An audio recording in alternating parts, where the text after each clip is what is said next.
యేసుక్రీస్తు యొక్క అతి శ్రేష్టమైన నామములో మీ అందరికీ కూడా సమాధానం కలుగును గాక. ఆమేన్. ప్రియ దేవుని బిడ్డలారా, దేవుని వాక్యాన్ని ధ్యానం చేద్దాం. మీరందరూ మెలకువగా ఉన్నారని నేను ఖచ్చితంగా విశ్వసిస్తున్నాను. విశ్వాసం అన్నది నిరీక్షింపబడు వాటి యొక్క నిజ స్వరూపమును, అదృశ్యమైన వాటిని ఉన్నవనుటకు రుజువై ఉన్నదంట. Thank you. మీరు అందరూ మేలుకున్నారని చప్పట్లు కొడుతూ ఉన్నారు, లైక్ కొడుతూ ఉన్నారు, చేతులు పెడతా ఉన్నారు, వందనాలు. చిచ్చుబుడ్లు కూడా పెడతా, అది చిచ్చుబుడ్లు కాదు, ఏమంటారు దాన్ని ఏమనాలా, గ్రీటింగ్స్ ఇచ్చేది ఓకే. దేవునికి స్తోత్రం. God bless you. మీ అందరికీ మేలుకున్నారు.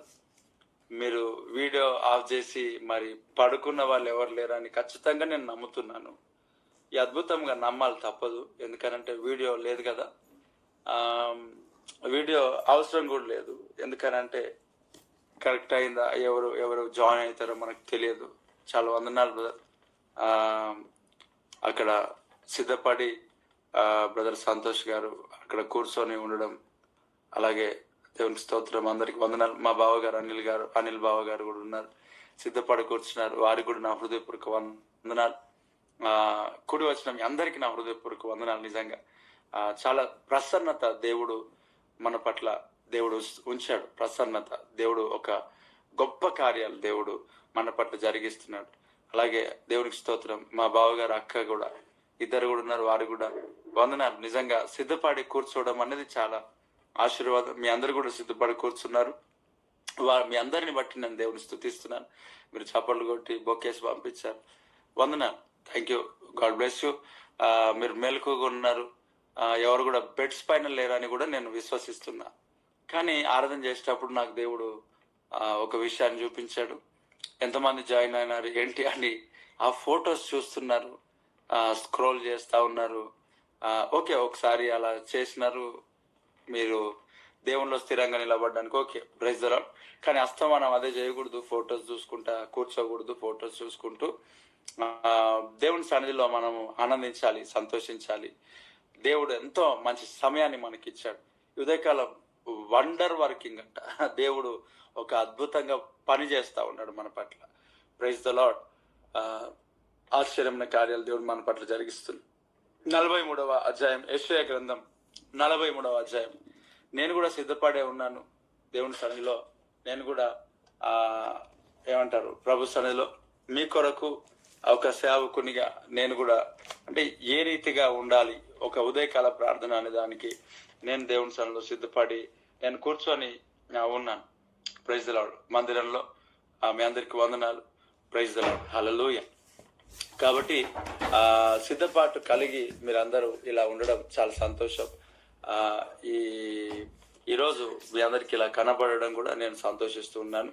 దేవుని కృపను బట్టి. అంటే ఈ సిద్ధపడి ఉండాల. ఊరికే అదే బెడ్ పైన ఉండి మనం ఉంటే నిద్ర ఖచ్చితంగా మరలా మనల్ని ఆవరిస్తుంది. అందుకే దేవుడు అన్ని పరిపెత్తుకొని లేవమన్నాడు. కాబట్టి పరిపెత్తుకొని అంటే మూట మొహం పైన లేకపోతే తలపైన పెట్టుకోవడం కాదు, కానీ పరిపెత్తుకొని లేవమన్నాడు. అంటే మరి నెత్తిపైన పెట్టుకోవడం కాదు. కాబట్టి దేవుని సన్నిధిలో మనము అలాగా ఉండడం ఆశీర్వాదం. వాక్యాన్ని మనము ధ్యానించేద్దాం పిల్లరా. 43వ అధ్యాయం, ఇక్కడ 2వ వచనాన్ని నేను చదువుతున్నాను. నీవు జలములలో బడి దాటినప్పుడు నేను నీకు తోడై ఉందును. నదులలో బడి వెళ్ళినప్పుడు అవి నీ మీద పొర్లి పారవు. నీవు అగ్ని మధ్యను నడుచున్నప్పుడు కాలిపోవు, జ్వాలలు నిన్ను కాల్చజాలవు. దేవునికి స్తోత్రం. ప్రియులారా, ఈ వాగ్దానం లైఫ్ టైం ప్రామిస్. ఏది కూడా ఒక్క దినంకు సంబంధించింది కాదు. దేవుడు మనకిచ్చిన ప్రతి వాగ్దానం లైఫ్ టైం ప్రామిస్. జీవిత కాలం అంతయు మనకు అవసరమై ఉన్నాయి అవి. అలాగే మీలో ఈ వర్తమానం మరలా వినాలి అని అనుకుంటే, ఉదయకాలం వర్తమానం మరలా వినాలని అనుకుంటే, వాగ్దానం మరలా వినాలనుకుంటే, ఈ బేతెల్ అపోస్టలిక్ మిషన్ అని యూట్యూబ్ ఛానల్లో ఉంది. మీరు చూడండి, ఛానల్లో నేను పెడతాను. అయితే ఇక్కడ అంటున్నాడు, నీవు జలములలో పడి దాటునప్పుడు నేను నీకు తోడై ఉండేదను. దేవుని యొక్క కృప, దేవుని యొక్క సన్నిధి, అలాగే దేవుని యొక్క చిత్తం, దేవుని యొక్క ఉద్దేశం ఏంటంటే మన జీవితంలో అలా చాటున ఉండి ఏ కీడు లేక ఏ సమస్యలు రాకుండా దేవుడు ఖచ్చితంగా కాపాడుతాడు. అయితే సమస్యలు రాకుండా కాపాడడం అని అంటే అర్థం ఏంటి అని అంటే, ఏ తెగుళ్ళు నీ గుడారం సమీపించదని మాట ఉంది ఒకటి. అక్కడ దాంట్లో మనము అర్థం చేసుకోవాల్సిన విషయం, తెగుళ్ళు అనేటివి వస్తాయి కానీ గుడారంను సమీపించవు అని అంటున్నాడు. ఇప్పుడు తెగుళ్ళు వచ్చాయి కదా, కరోనా కాలంలో తెగుళ్ళు వచ్చాయి. మన గుడారంను దేవుడు సమీపించకుండా కాపాడి నడిపించాడు. నీవు జలములలో పడి దాటినప్పుడు నేను నీకు తోడై ఉందును. దేవుడు మనల్ని ఎక్కడ నడిపిస్తాడు అని అంటే జలములలో కూడా నడిపిస్తాడు. మనకు ఆయన మంచి ఏమంటారు ప్రశాంతతలో ఉన్న పరిస్థితిలో దేవుడు మనం నడిపించాడు. చాలా పరిస్థితులు, గందరగోళం ఉన్న పరిస్థితుల్లో దేవుడు నడిపిస్తాడు. అక్కడ దేవునికి సాక్షి అయి ఉండడం అనేది గొప్ప విషయం. అందుకే ప్రకటన గ్రంథంలో అంటాడు, నా కొరకు సాక్షిగా ఉన్న వాడిని చంపినా కూడా నీవు నా యందు విశ్వాసమును నువ్వు వదిలిపెట్టలేవు అని అంటాడు. అలాగే పేతురు యొక్క జీవితంలో యాకోబు మరణించినప్పటికీ కూడా పేతురు ఇద్దరు సైనికుల మధ్యలో చెరసాల్లో చాలా ప్రశాంతంగా నిద్రించాడు. ఇటు కృప నాకు దయచేయ ప్రభు అని ఎంతో ప్రార్థన చేస్తాను ప్రతిదినం. అంటే మన విశ్వాసపు యొక్క జీవితం ఎలా ఉండాలి అని అంటే శ్రమలు, సమస్యలు, కష్టాల్లో ఆనందించేదిగా ఉండాలి. చెప్పడం చాలా ఈజీనే, నేను కూడా, మీరు కూడా, వినడం కూడా చాలా ఈజీనే. కానీ పాటించే దగ్గరకు వచ్చేసరికి చాలా అది నిలబడలేం, నడుచుకోలేం, అసలు వల్ల కాని పరిస్థితి. కేవలం దేవుని కృప మనకు తోడుంటే తప్ప మనం నిల్చోలేం, నడుచుకోలేం. ఇప్పుడు ఇక్కడ అన్నాడు, జలములలో నువ్వు వెళ్ళడం దేవుని యొక్క ఉద్దేశం, దేవుని యొక్క చిత్తం. ఆ జలములలో నువ్వు అడుగులు పెట్టి నడిపించబడటం కూడా దేవుని యొక్క ఉద్దేశం, ఆయన చిత్తం. ఎందుకు అని అంటే నువ్వు జలములలో పడి వెళుతున్నప్పటికీ కూడా అవి నీ మీద పొర్లి పారవు కదా. నీకు ఏ హాని కూడా, నీ కుటుంబానికి ఏ హాని కూడా చేయకుండా దేవుడు కాపాడుతాడు కదా. అక్కడ దేవుడు మహిమ పొందాలనుకుంటున్నాడు. Praise the Lord. ఈ రోగము, ఈ వ్యాధి వీడైనను వీని కన్నవాడిను పాపం చేసినందుకు రాలేదంట. దేవుని యొక్క మహిమ వీని అందు ప్రత్యక్షపరచబడడానికి వచ్చింది.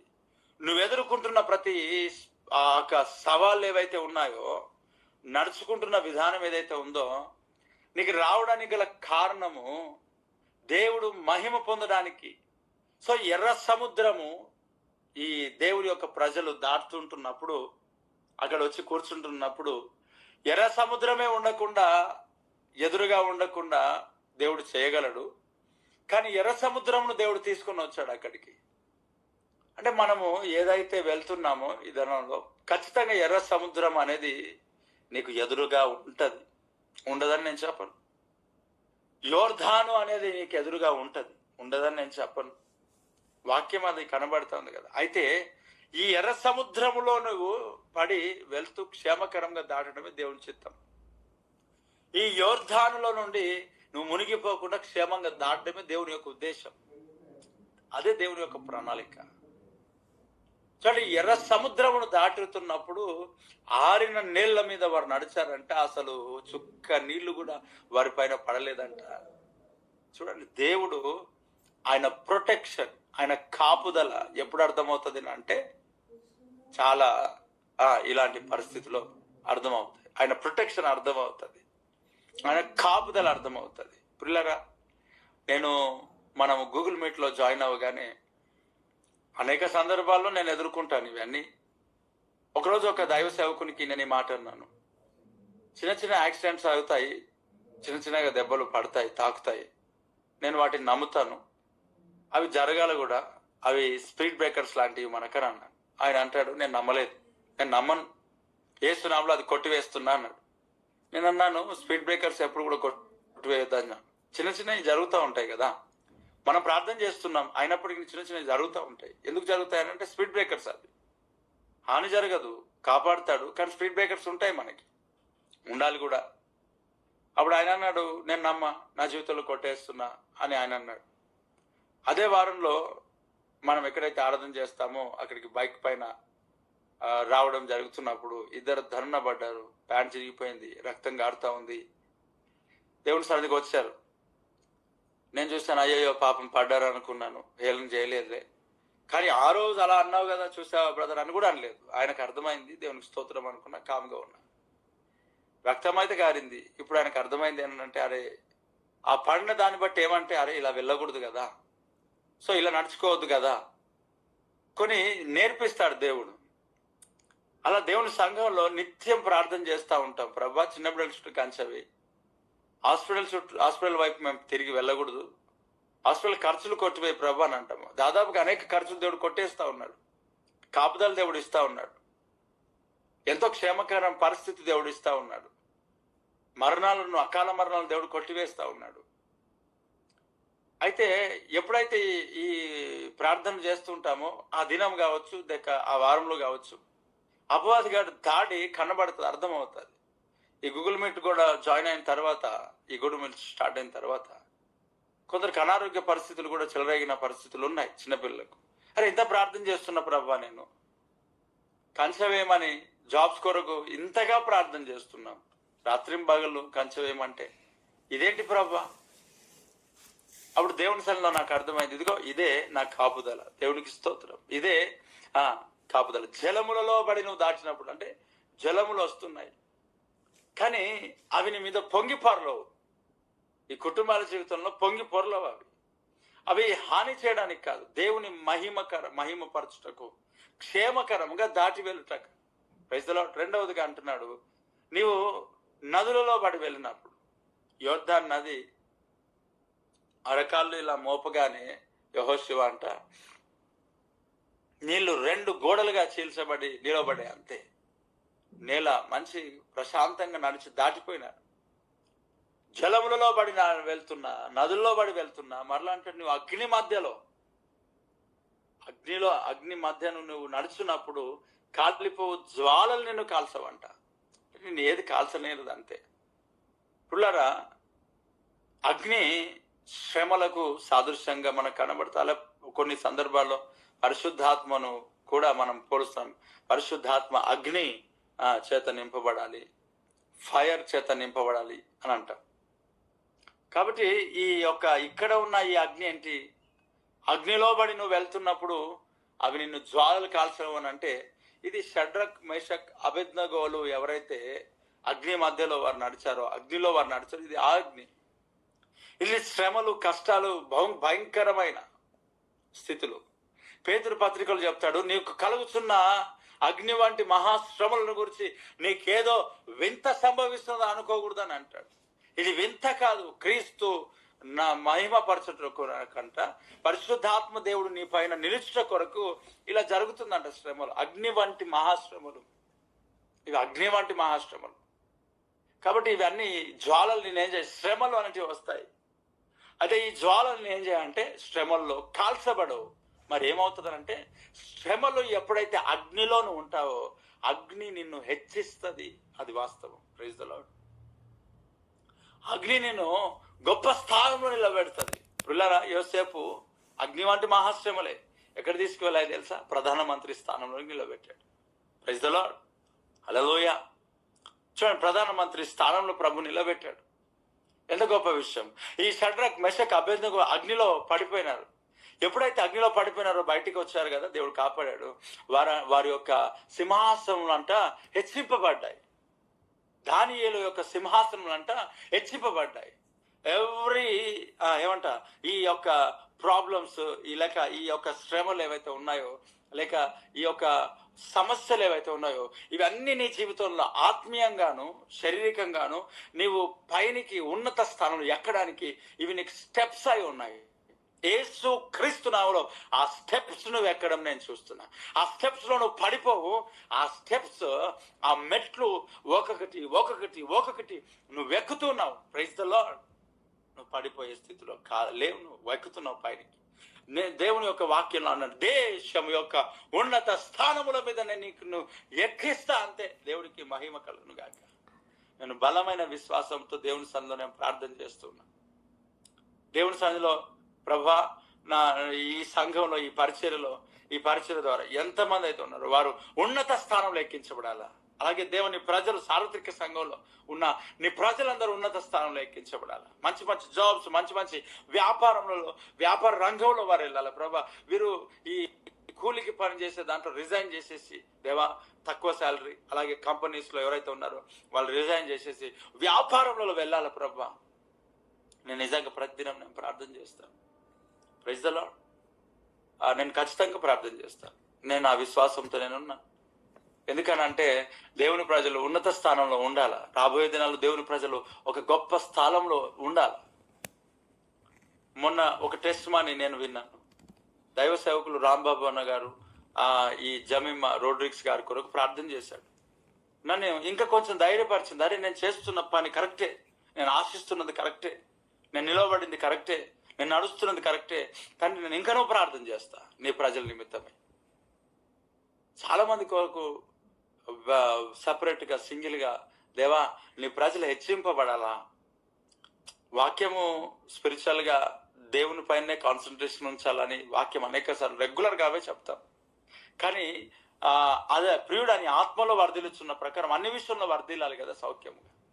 సో నా దర్శనం లేక నా ప్రార్థన, నా ఆశ, నా డిజైర్, అది నా కోరిక. అది వారు మరలా మనం పట్టించుకోకపోయినా మనకు సంబంధం లేదు. ఎందుకంటే సంఘంలో కొంతమంది ఒక స్టెప్ పైనకి ఎక్కగానే మరలా మనం సంబంధం లేకుండా ఉంటారు. ఈ పరిచర్యలో 0 ఉన్నప్పుడేమో సంఘము, ఈ పరిచర్య గుర్తొస్తుంది. కొంచెం పైనకి ఎక్కగానే అసలు సంఘం లేదు, పరిచర్య లేదు. పెద్ద సంఘంలోకి వెళ్ళి కూర్చుంటారు. పెద్ద సంఘాలు గొప్పగా దేవుడు ఇచ్చాడు, ఆస్వాదించాడు. ఇంకనూ దీవించబడాలా. ఏ పెద్ద సంఘానికి మనం అదే అగెనిస్ట్ కాదు. ఇంకనూ నూతనముగా పెద్ద సంఘాలు కట్టబడును గాక. ఆమేన్. దేవుడు వారికి ఇచ్చిన దర్శనాన్ని బట్టి దేవుడు దీవించి నూతనమైన వారు అనేక అన్యజనులను రక్షణలో నడిపించారు. దేవుడికి స్తోత్రం. కాకపోతే వారు దేవుని పని చేస్తా ఉన్నారు. దేవునికి స్తోత్రం. ఈ పరిచర్య ద్వారా లేక ఈ మాటల ద్వారా, ఈ వాక్యం ద్వారా ఎవరైతే నిలబడ్డారో వారు స్థిరంగా నిలబడి ఈ పరిచర్యను కూడా, ఈ శ్రేష్టమైన వాక్యం కూడా, బ్యాలెన్స్ కలిగిన వాక్యం కూడా అనేకులకు రీచ్ అయ్యేటట్లుగా ప్రయాసపడాల్సిన బాధ్యత మనదే. ఈ సాక్ష్యాలు చెప్పాల్సిన బాధ్యత మనదే. ఈ సంఘానికి నడిపించాలి. ఎందుకు నడిపించాలంటే సంఘంలో చేర్చబడితే తప్ప ఒక వ్యక్తి నిలవబడాడు కదా. అపోస్తుల కార్యంలో మనం చూస్తాం, సంఘంలో చేర్చబడ్డారు. రొట్టె విరుచుట, అపోస్తుల బోధ, ప్రార్థన ఎడతేకున్నారంటే ఇది దేవుని చిత్తం, దేవుని యొక్క ప్రణాళిక. ఇది పిల్లారా, ఇక్కడ అంటున్నాడు అగ్ని నిన్ను హెచ్చిస్తుంది. నేను చూస్తున్నాను ఈ శ్రమలు అనేటివి నీకు ఒక మెట్లుగా కనబడుతున్నాయి. నువ్వు ఎక్కుతా ఉన్నావు, నువ్వు ఆల్రెడీ ఎక్కినావు. Praise the Lord. ఇంకా ఉంది, ఇంకా నీ జీవితంలో ముందు ఉంది, ఆ పోరాటం ఉంది. నువ్వు ఎక్కుతున్నావు, ఇంకా శ్రమలతోనే నువ్వు నడుస్తా ఉన్నావు, కష్టాలతో నడుస్తా ఉన్నావు. మోసే వాగ్దానం, మోసే నుంచి దేవుని మాట అది వ్యర్థం కాదు కదా. ఈ బ్రతుకుదిన వంటి ఆయాసం దుఃఖమే కదా. కొన్ని సందర్భాలు నేను ఆ మాట నమ్మమంటారు. నమ్మాలి, తప్పదు. అపోసైన పౌలే కృప మీద ఎంత అయితే ఆధారపడ్డాడో ఆయన అంటే నా శరీరంలో ఒక ముళ్ళు ఉంచబడింది, అది నా క్షేమంకే అంటాడు. సో నీ జీవితంలో ఈ శ్రమలు, ఈ యొక్క అగ్ని, ఈ జలములు నీ క్షేమం కొరకే అత్యధికంగా హెచ్చిపోకు నిమిత్తమే, ఒక ఎక్స్పీరియన్స్ కొరకు దేవుడు నీకు అనుమతించాడు. ఇవి దేవుడు నీకు అనుమతించాడు. ప్రభు, నేను చూస్తున్నా మెట్లు కనబడుతా ఉన్నాయి, నువ్వు ఎక్కుతున్నావు అంతే. నువ్వు పడిపోయే వ్యక్తివి కాదు. దేవుడు నిన్ను జారిపడినాడు, దేవుడు నిన్ను ఎక్కిస్తాడు. నీకు కలుగుతున్న అగ్ని వంటి మహాశ్రమం గురించి ఏదో వింత సంభవిస్తుంది అనుకోకూడదు. నువ్వు అందరికీ ఇదే జరుగుతూ ఉంది. ఇదిగో క్రీస్తు లేనప్పుడు ఎన్నో శ్రమలు పడ్డాం, క్రీస్తును అంగీకరించిన తర్వాత ఎన్నో పడుతూ ఉంటాం. కామన్. దేవునికి స్తోత్రం. పెద్దగా దీన్ని ప్రభా ఏదో వింత అరే లోకంలో ఉన్నప్పుడు కూడా పడినాం కదా, లోపంలో ఉన్నప్పుడు హాస్పిటల్కి వెళ్ళినాం కదా, తిరిగినాం కదా. దేవుని నమ్ముకున్నప్పుడు తిరిగితే ఇది ఇంకా ప్లస్ పాయింట్ కదా. దేవునికి స్తోత్రం. నార్మల్గా ఉండి కష్టపడేదానికంటే జాబ్లో జాయిన్ అయినాక కష్టపడితే శాలరీ వస్తుంది కదా. అలాగా దేవుని సన్నిధిలో బ్యాప్టిజం తీసుకొని రక్షణ మార్గంలో ఉండి వాక్య జీవితంలో మనం నడుస్తూ వెళ్తున్నప్పుడు మనకు రివార్డ్ ఉంటుంది ఖచ్చితంగా, ఎక్కడికి పోదు.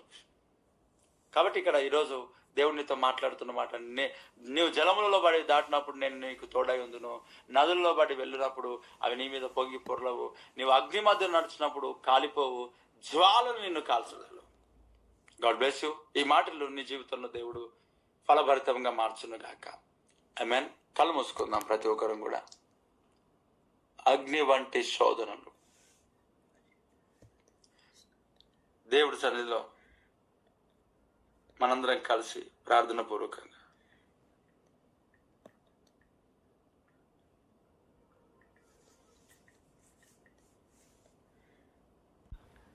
ప్రార్థన చేద్దాం.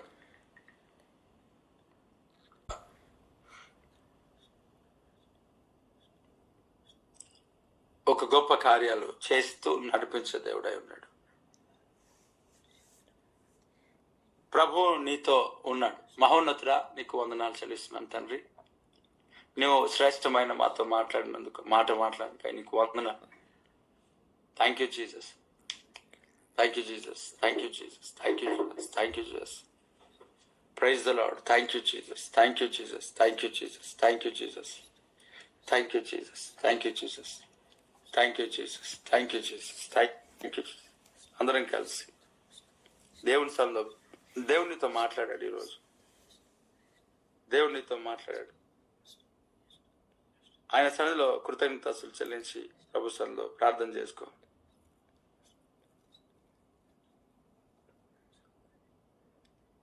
అందరం కలిసి ఒక మాట, నాకు ఆ పాట రాదు, కాకపోతే నేను ఏ పాట రాదు గుర్తుపెట్టుకోండి. ఏదో ప్రయత్నం చేస్తూ పాడుతూ ఉంటాం దేవుని స్తుతించటకు, కానీ మీరు ఆదరించి పాడతారు. దిగులు పడకు సేవక, దిగులు పడకు మయా, నమ్మదగిన దేవుడు నిన్ను పిలిచెనుగా.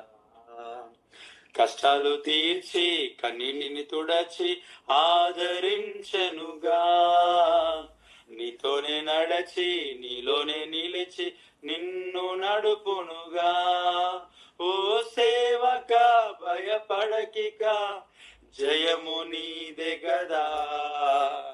దిగులు పడకు సేవక, దిగులు పడకు మయా, నమ్మదగిన దేవుడు నిన్ను పిలిచే కదా. అగ్ని వంటి శోధనలకు భయపడకుమయా, అగ్నిలోను క్రీస్తు అండ తోడుండగా. అగ్నిగుండమే నిన్ను హెచ్చి ఘనపరచునుగా. శద్రకు మేషక అబేద్నగోలను మరచిపోకుమయా.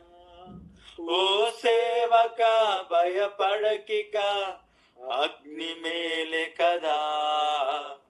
దిగులు పడకు సేవక, దిగులు పడకు మయా, నమ్మదగిన దేవుడు నిన్ను పిలిచె కదా. ప్రైజలాడా. నీవు కలిగిన దర్శనమును విడిచిపెట్టకుమా. లోకాశలకు ధన సంపదకు లొంగిపోకుమా. స్త్రీ వ్యామోహం ఈ లోక స్నేహం నీకు తగదు గదా. ఆత్మల రక్షణ సంఘ పోషణ నీపై నుండే గదా. ఓ సేవక వెనుదిరుగక ముందుకు సాగుమయా. దిగులు పడకు సేవక, దిగులు పడకు మయా, నమ్మదగిన దేవుడు నిన్ను పిలిచె కదా. ఏమి తిందును ఎక్కడ ఉందును చింతించకుమా. నీకున్న అవసరతలు తండ్రికి తెలియునుగా. ఆకాశం నుండి మన్నను పంపి పోషించెనుగా. 5 రొట్టెలు 2 చేపలు సంగతి మరవకుమా. ఓ సేవక భయపడకిక, గంపలు మిగిలే కదా. దిగులు పడకు సేవక, దిగులు పడకు మయా, నమ్మదగిన దేవుడు నిన్ను పిలిచే కదా. ఆమేన్. ఈ దినం వర్తమానం నీ జీవితంలో ఎంతో బలాన్ని ఇచ్చి నడిపిస్తా ఉన్నది. అగ్ని, అలాగే జలములు, నదులు ఇంకా నిన్ను ఆపలేవు. నువ్వు వెళ్తున్నప్పుడు దేవుడు గొప్ప కార్యాలు నీ పట్ల జరిగిస్తా ఉన్నాడు. ఆమేన్. మహోన్నతుడా, నీకు వందనాలు. వాక్యం స్థిరపరచు. Praise Jesus. ఎస్, మార్గాలు తెరవబడుతూ నడిపించబడతావు. ఏమి నిన్ను ముంచవు. ఉన్నవైనా రాబోవునవైనా, ఎస్, దేవదూతలైన, ప్రధానులైన, అధికారులైన, ఏదైనా సృష్టింపబడినది ముంచదు. దేవుని ప్రేమ నుండి ఎడబాపునేరు. మహోన్నతుడ, ఈ వాక్యం ఫలభరితంగా. In Jesus name, amen.